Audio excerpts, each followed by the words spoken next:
দর্শক, আপনারা দেখতে পাচ্ছেন যে নিরপরাধ বন্দি বিডিআরদের মুক্তি না দেওয়ায় এই মুহূর্তে কিন্তু বিডিআরদের আত্মীয় স্বজন ও জনগণের হাতে গণধোলাই খাচ্ছে আইন উপদেষ্টা আসিফ নজরুল সাহেব। আইন উপদেষ্টা আসিফ নজরুল সাহেবকে কিন্তু গণধোলাই দিচ্ছে জনগণ মিলে। দুর্বৃত্তদের হামলার শিকার হয়েছে আইন উপদেষ্টা ডক্টর আসিফ নজরুল। এতে 2 সেনা সদস্য সহ বেশ কয়েকজন পুলিশ আহত। রাতে নগরীর হাজারীগলি এলাকায় হয় এই ঘটনা। প্রেস বিজ্ঞপ্তিতে সেনাবাহিনী জানিয়েছে, তাকে উদ্ধারে গেলে আইন শৃঙ্খলা বাহিনীর ওপর ইট পাটকেল নিক্ষেপ করে দুর্বৃত্তরা। অ্যাসিডও ছোড়ে তারা। পরে সেনাবাহিনীর অতিরিক্ত সদস্য গিয়ে পরিস্থিতি নিয়ন্ত্রণে আনে। আটক করা হয় 6 জনকে। পিলখানা হত্যাকাণ্ডের ঘটনায় কারাবন্দী বিডিআর সদস্যদের নিরপরাধ বলে দাবি করেছে ঢাকা জেলা বিডিআর কল্যাণ পরিষদ। আইন উপদেষ্টাকে পদত্যাগ করতে হবে উল্লেখ করে বক্তারা আরও বলেন, বিডিআর বিদ্রোহের ঘটনায় তদন্ত কমিশনকে স্বচ্ছতার সঙ্গে কাজ করতে হবে। আসিফ নজরুল 7 মাসে এখন পর্যন্ত এই বিডিআরের যে নিরীহ জওয়ানগুলো যারা সব সত্য কথা সত্য সাক্ষী দিয়েছিল তাদেরকে আসামি বানিয়ে শেখ হাসিনা জেলখানায় রেখেছে। তাদেরকে এখনো আসিফ নজরুল জেলখানায় রাখে। তাদেরকে জেলখানায় রাখার জন্য আসিফ নজরুল যত ধরনের ষড়যন্ত্র আছে সবকিছুই করছে। পিলখানা হত্যাকাণ্ড নিয়ে যেই সমস্ত নিরীহ নিরপরাধ বিডিআর জওয়ানরা এখনও বন্দী অবস্থায় আছেন, আইন উপদেষ্টা আসিফ নজরুল সাহেবরা যদি তাদের মুক্তি দিতে চান তাহলে তাদের মুক্তি পাওয়া এটা শুধুমাত্র সময়ের ব্যাপার। অথচ আমরা দেখছি যে সেই সমস্ত বন্দী বিডিআরদের স্বজনরা, আত্মীয় স্বজনরা, তারা তাদের মুক্তির দাবিতে রাজপথে যদি তারা শুয়েও পড়েন, এরপরেও আসিফ নজরুল সাহেবদের পক্ষ থেকে বিন্দু মাত্র কোনো সাড়া পাওয়া যাচ্ছে না। তো এর মাধ্যমেই তো বোঝা যায় যে আসলে আসিফ নজরুল সাহেবরা এই পিলখানা হত্যাকাণ্ডের সঠিক তদন্ত হোক এবং অপরাধীদের যেন উপযুক্ত বিচারের মুখোমুখি করা হয়, এটা তারা চাচ্ছে না। এবং পাশাপাশি এই পিলখানা হত্যাকাণ্ড নিয়ে যেই সমস্ত নিরীহ নিরপরাধ বিডিআর সদস্যরা এখনও বন্দী আছে তাদের মুক্তিও আসিফ নজরুল সাহেবরা দিতে যাচ্ছেন না। সে কারণেই এবার জনগণের কাছে হেনস্থার শিকার হয়েছেন আইন উপদেষ্টা আসিফ নজরুল সাহেব। দর্শক, এ বিষয়ের কিছু অংশ ভিডিওর শুরুতে শিরোনামে আপনারা দেখে এসেছেন। বিস্তারিত দেখবেন পুরো ভিডিও জুড়ে। এই বিষয়গুলো দেখার পূর্বে আপনাদের একটা অনুরোধ করব, যারা আমাদের চ্যানেল থেকে দেখছেন চ্যানেলটি সাবস্ক্রাইব করে অল ক্লিক করে বেল আইকনটি চালু করে দিবেন এবং যারা পেজ থেকে দেখছেন পেজটি লাইক ও ফলো দিয়ে রাখবেন।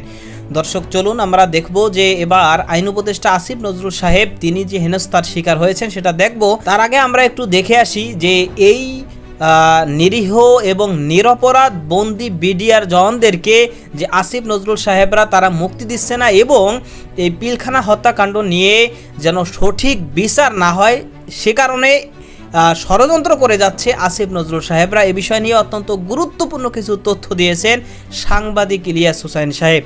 আমরা তার কাছ থেকে সে বিষয়ের তথ্যটা জেনে কিছু অংশ এরপর ওই বিষয়টা দেখব। ধৈর্য ধরে একটা লাইক দিয়ে ভিডিওটি দেখতে থাকুন এবং আপনার মতামত কমেন্টে লিখতে থাকুন। আসিফ নজরুল বিডিআরের যেই সদস্যদের আপনার বিচার চলছিল শেখ হাসিনার সময়ে, প্রায় 7 মাস হতে যাচ্ছে, এখনো পর্যন্ত তারা জেলখানায়। আমরা এই বিডিআর নিয়ে অনেক কথা শুনেছি যে এটা ভারত এসে করিয়েছে, যেসব যারা খুন করেছিল তাদেরকে সরিয়ে দেওয়া হয়েছে সাদা গাড়িতে করে, কালো অ্যাম্বুলেন্সে করে, নানান কথাবার্তা শুনেছি না আমরা।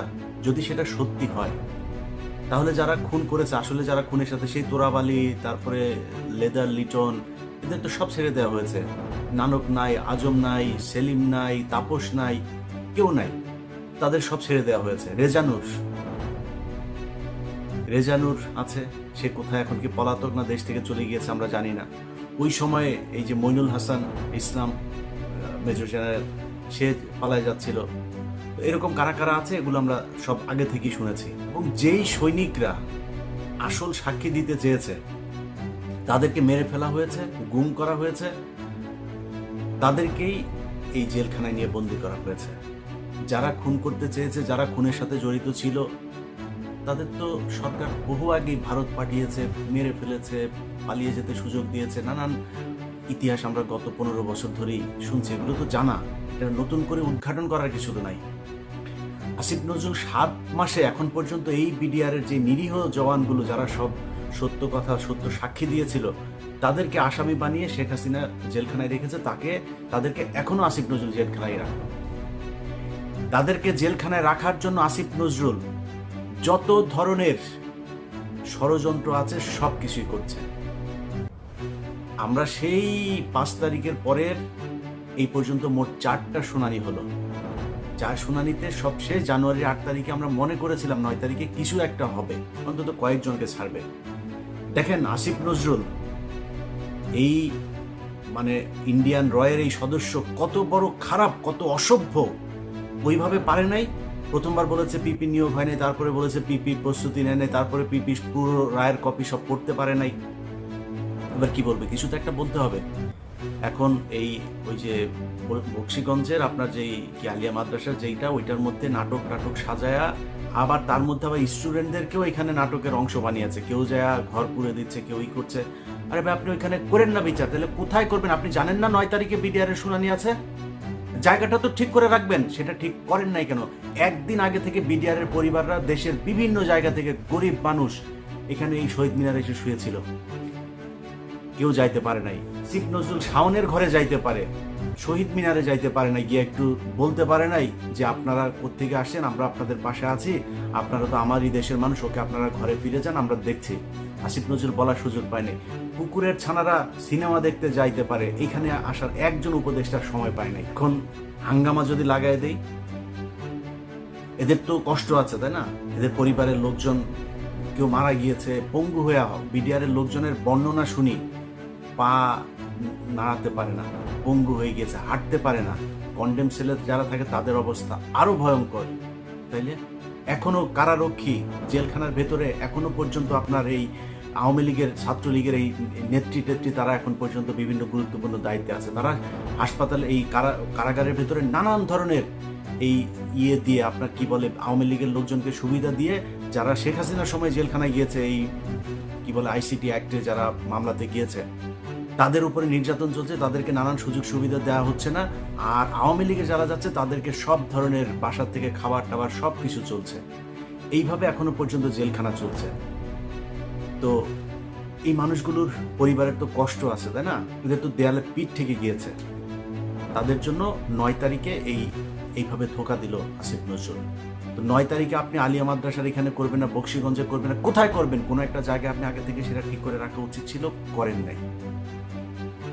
পরশু দিনের ঘটনা বলি আপনাদেরকে, বিডিআর হত্যাকাণ্ড নিয়ে একটা কমিশন তৈরি করা হয়েছে না? এ পর্যন্ত আরো একটা কমিশন আছে, কিন্তু গুম কমিশন। গুম কমিশনের যেসব চেয়ারম্যান তাকে হচ্ছে আপনার অ্যাপিলেট ডিভিশনের আপনার বিচারকের দেওয়া হয়েছে, পদমর্যাদা দেওয়া হয়েছে, আর সদস্যদেরকে হাইকোর্ট ডিভিশনের এই বিভাগের আপনার বিচারকের পদমর্যাদা দেওয়া হয়েছে। এখন পরশু দিনের মিটিংয়ে এই যে সদস্য যে কজন ছিল, সেখানে এই মেজর জেনারেল ফজলুর রহমান সাহেবও ছিলেন। ফজলুর রহমান সাহেব ওই দিনের মিটিংয়ে নাকি খুবই চুপচাপ ছিলেন, তিনি কোনো কথা বলেন নাই। জানি না কেন কথা বলেন নাই। সদস্যরা সবাই দাবি করেছে তাদেরকে যেন ওই মর্যাদাটা দেওয়া হয়। সেখানে বিশেষ করে স্বরাষ্ট্র সচিব, আরো কয়েকজন আমলা ছিল, তারা তাদেরকে বলেছেন যে না, আপনাদের এত পদমর্যাদা লাগবে কেন, আপনারা কাজ শুরু করেন। পদমর্যাদা এই জন্যই লাগবে, তারা চাইলেই একজনের বিরুদ্ধে সমন জারি করতে পারবে, তারা চাইলেই একজনকে জিজ্ঞাসাবাদ করতে, চাইলেই একজনকে আটক করার এই আদেশ দিতে পারবে, এই জন্য লাগবে। তাদের গাড়ি থাকবে, তাদের সিকিউরিটি থাকবে, তাদের সাথে গানম্যান থাকবে, এই জন্য তাদেরকে ওই পদমর্যাদা দিতে হবে। এটা দিতে চাচ্ছে না। আপনাদের নিশ্চয়ই মনে আছে, এই বিডিআর হত্যাকাণ্ড নিয়ে কমিশনই করতে চাচ্ছিল না। এখন কমিশন করে নানানভাবে এটার মধ্যে একটা বাধা সৃষ্টি করে কোনোভাবে যাতে এটাকে ঠেকানো যায়। এখানে তো 1-2 টাকার খেলা না, তো পুরো দেশ, ইন্ডিয়া একদম রাষ্ট্রীয়ভাবে এটার বিরুদ্ধে। আর আসিফ নজরুল কাদের প্রোডাক্ট, সেই প্রথম আলো, ডেইলি স্টার, সেগুলো তো আমরা সবাই জানি। এগুলো এখন করা হচ্ছে নানানভাবে। বিডিআর এর সাংবাদিক বিভিন্ন মিডিয়ার মাধ্যমে এই বিডিআর হত্যাকাণ্ড নিয়ে একটা ধূম্রজাল তৈরি করার পায়তারা করা হচ্ছে। এইভাবে আসিফ নজরুল আপনি যত টাকাই খান, যাই করেন, যেমনি চান, এটা বাঁচাইতে পারবেন।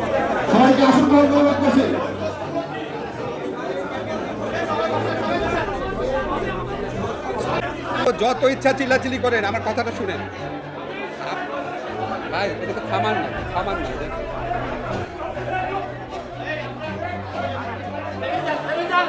আপনার কথা শুনেন।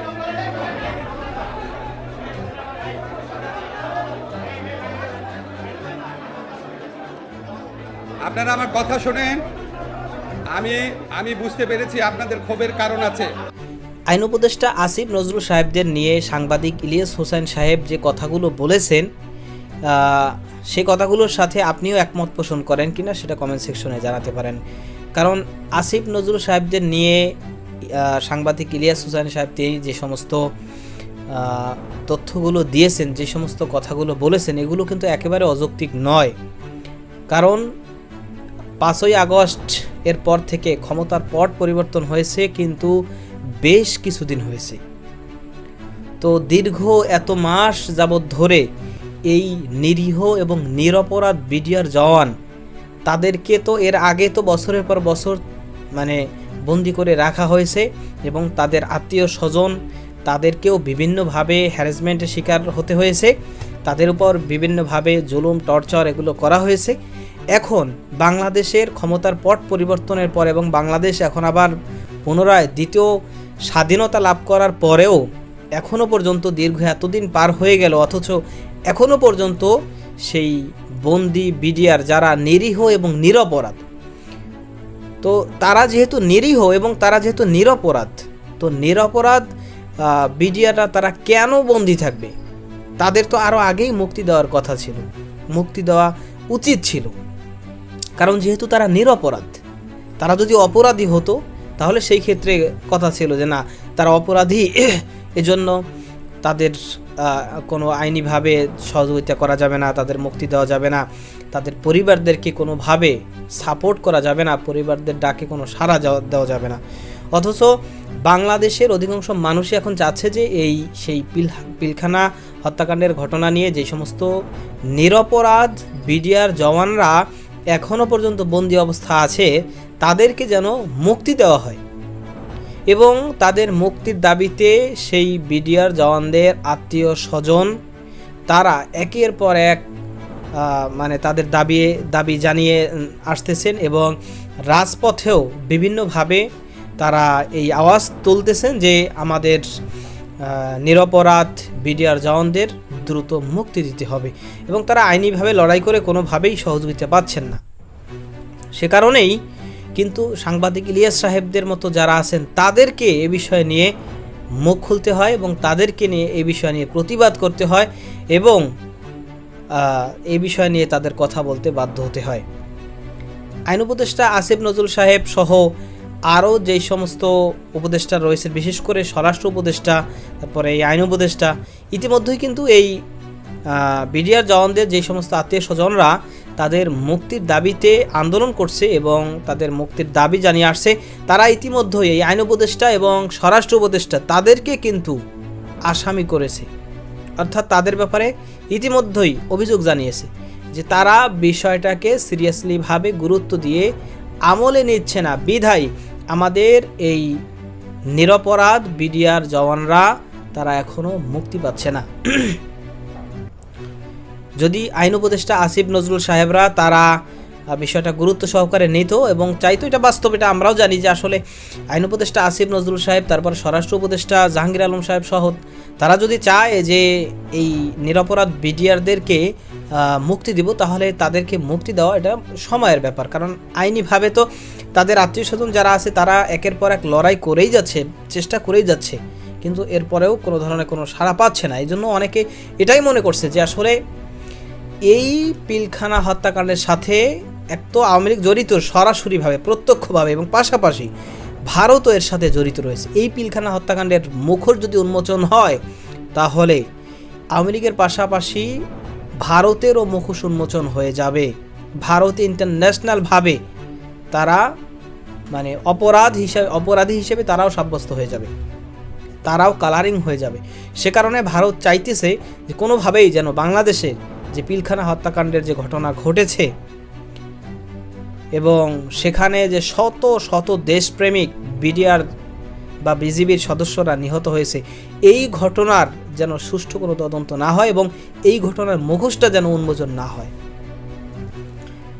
এবং অনেকেই এই ভারতীয় এজেন্ডা নিয়েই কাজ করছে এবং সে কারণেই এই নিরপরাধ বন্দি বিডিআররা মুক্তি পাচ্ছে না এবং পাশাপাশি তাদের নিয়ে এই ঘটনা নিয়ে যে তদন্ত এবং এই বিষয়ের যে আসল রহস্য উন্মোচন, আসল মুখোশ উন্মোচন হোক, এটাও অনেকেই চাচ্ছে না।